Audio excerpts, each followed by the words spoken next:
Now let's dive deep into this big LGBTQ story for today. I'm Buddy Fry, and let's queer up the USA view. Key issues as Supreme Court hears reverse discrimination, straight people versus gay.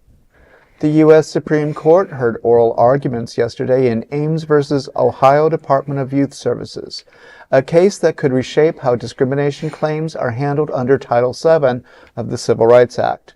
At issue is whether majority group plaintiffs, like heterosexual employees alleging discrimination based on sexual orientation or white employees claiming racial discrimination, must meet a higher evidentiary standard than others.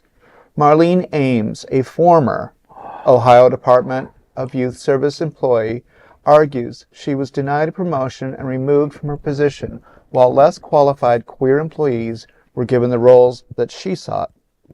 Her case was dismissed under the Sixth Circuit's heightened standard, which requires majority group plaintiffs to demonstrate, quote, background circumstances to establish a claim. Justice Elena Kagan sharply criticized this rule, pointing out that Ames would not have faced this extra burden if she were gay. Kagan said because Ames is heterosexual, she must make a showing in addition to the usual ones for establishing a prima facie case.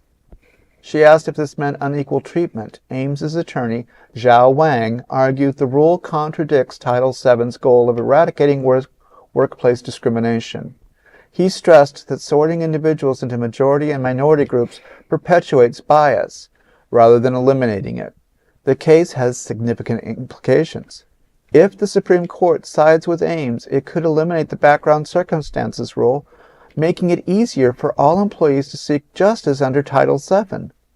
The ruling could have dramatic effects on discrimination cases against minority classes of people, especially people of color and LGBTQ. A ruling is expected in June.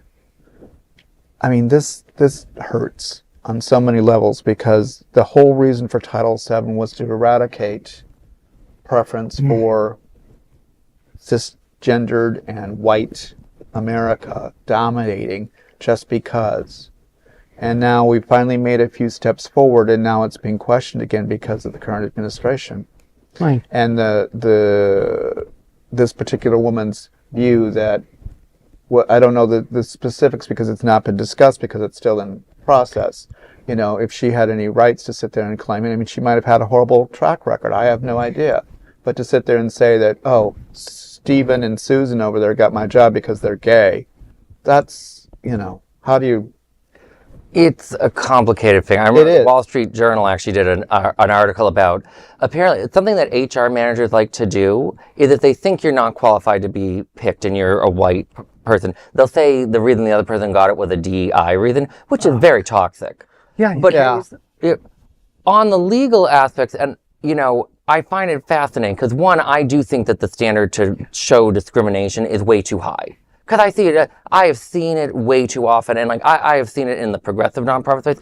I've seen weird, uncomfortable decisions of trying to like find an excuse to find someone of a particular skin color. I'm like, that's not how that's not how labor laws should be applied.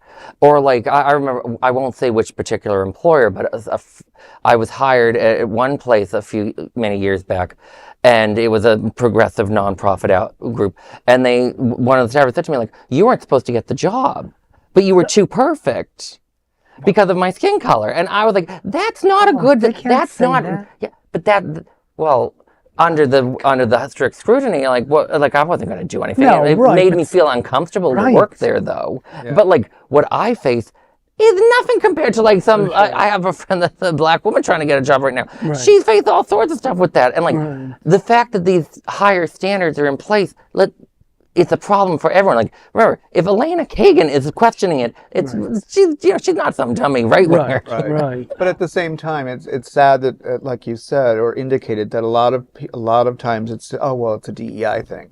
Well, that's kind of a cop out and a crapshoot. Right. You know, so that, I mean, we need to train people that it's not an excuse. There's a reason behind that. Well, It's about sowing divisiveness among your workers. Let's be honest. It's a very common tactic in this country to divide black and white workers against each other. Gay and straight. Right. Exactly. And, and women against women. I mean, it's horrifying. Exactly. Yes, And, I look at these sorts of situations and it reminds me, like, we need to have we need to have better ways of hiring and promoting that is more like based on true merit that allows more equality. And I'm going to mention one quick little case study.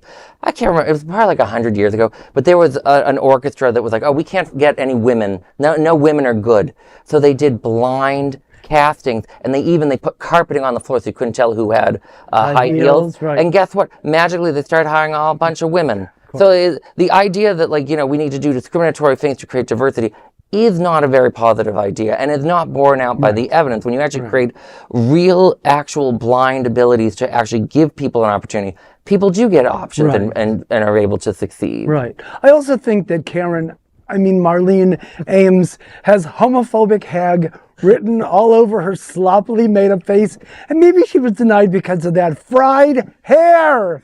Find a gay hairdresser. Thank you. And that is a big LGBTQ story for today. There is no other queer nonprofit media platform like this in the entire world. Support